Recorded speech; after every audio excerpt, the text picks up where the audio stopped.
10 November রাজধানীর বসুন্ধরা আবাসিক এলাকার বাসা থেকে বের হন নারায়ণগঞ্জের ফতুল্লার চাঁদ ডাইং ও রপ্তানিমুখী পোশাক কারখানার মালিক জসিমউদ্দিন মাসুম। ফোন নম্বর বন্ধ পেয়ে পরের দিন গুলশান থানায় একটি সাধারণ ডায়েরি করে পরিবার। নিখোঁজের 3 দিন পর পূর্বাচলের একটি লেক থেকে পলিথিন ব্যাগে মোড়ানো তার 7 টুকরো মরদেহ উদ্ধার করে পুলিশ। দুপুরে তার মরদেহ নিতে এসে সদর জেনারেল হাসপাতালের সামনে কান্নায় ভেঙে পড়েন স্বজনরা। নিহত জসিমউদ্দিনের সঙ্গে কারো দ্বন্দ্ব ছিল না বলে জানায় পরিবার। রাত্রে ঠিক আপনার 12:30 বাজে আমরা এখানে আমাদের লোক পাঠালাম। যখন তার মুখটা দেখলো অর্ধেক মানে ক্ষতবিক্ষত করে ফেলছে, আর অর্ধেক দেখে বোঝা গেল যে এটা এসে আমাদের বাড়ি। এই থেকে আমরা এখানে এখানে আসি উপস্থিত। আমাদের 7 টুকরা পাওয়া গেছে, আরও 3 টুকরা পাওয়া যায় নাই। যে খুনিরা 3 জন ধরা পড়ছে। তারা বলছে যে আমাদের মানে খুন করাইছে আমাদের দিয়া, মানে ওরা স্বীকার করছে। এবং লাস্ট 1 টুকরা এখন একটু আগে পাইছে, নিয়ে আসতেছে। আর 2 টুকরা আনলে আমরা এখান থেকে লাস্ট নিয়ে যাবো। 10 তারিখে নিখোঁজ হওয়ার পর থেকে ওনার মোবাইলে আর ওনাকে ট্রেস করে পাচ্ছি না। দেন আমরা গুলশান থানায় ডায়েরি করি। তারপর গতকালকে তো সংবাদ পেলাম যে ওনার লাশ পাওয়া গেছে। জাস্ট এই পর্যন্ত কিছু। উনি বিজনেসম্যান। আমাদের ফ্যাক্টরি আছে জসিমউদ্দিন মিট কম্পোজিট, সেটা সস্তা করে। বেসিক্যালি উনি ইন্ডাস্ট্রিয়ালিস্ট, আমি ওনার বড় ছেলে। এই আমরা পুলিশকে দায়িত্ব দিয়েছি, তারা তদন্ত করছে।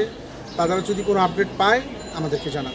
অবশ্যই এটার আমি সর্বোচ্চ শাস্তি দাবি করি, এবং যারা এটার সাথে জড়িত তাদের অবশ্যই প্রত্যেকের আমি ফাঁসি চাই।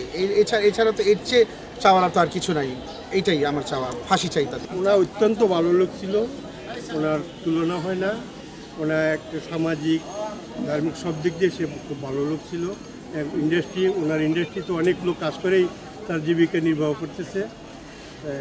ওনার সুষ্ঠু বিচার চাই, যাতে পূর্ণ তদন্তের মাধ্যমে সুষ্ঠু বিচার চাই। পুলিশের এটা তদন্ত করতেছে, পুলিশ এটা খুঁজে।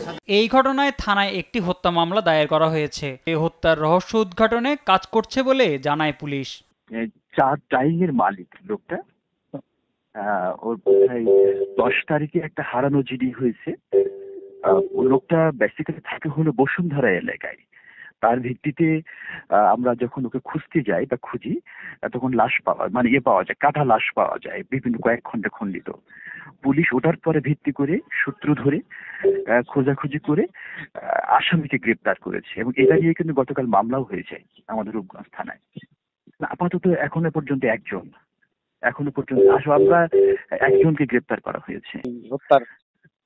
এটা মামলা তো হয়েছে তদন্তাধীন, আমরা ধারণা করে বলছি না। একজন গ্রেপ্তার হয়েছে, এখনো পর্যন্তই তদন্ত চলতেছে। যেটার সঙ্গে আরো কেউ যুক্ত কিনা আমরা সেটা যাচাই বাছাই করতেছি আর কি। জসিমউদ্দিন হত্যায় জড়িতদের শাস্তির দাবি স্বজন ও এলাকাবাসীর। নিউজ ডেস্ক, দেশ টিভি।